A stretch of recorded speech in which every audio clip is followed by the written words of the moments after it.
Today I'm doing a review on this portable wireless CarPlay.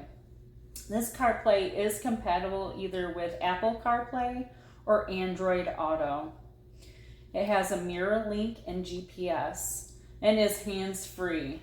Hands-free to change the radio, hands-free to change within your different medias that you're using.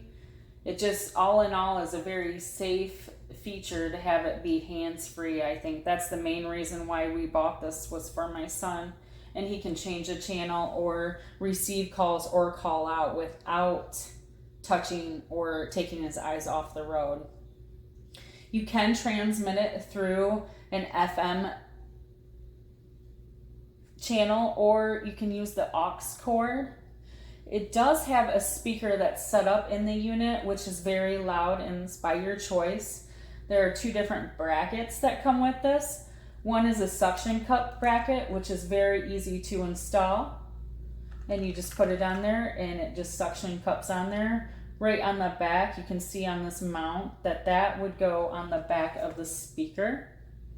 Very easy installation. You do not need to pay anybody to do this.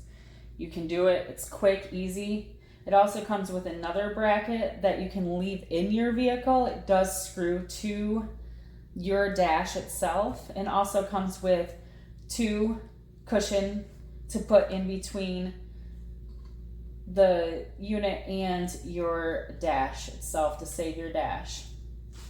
The charging of this unit is done by your cigarette lighter, which comes in the pack when you buy it. You can add to the pack, if you'd like, a SD card, and it fits right in there. It also has all the other connections that you would need in using this in your vehicle if you'd like. All in all, I think this was a great buy, and I cannot wait for years of use for this for my son.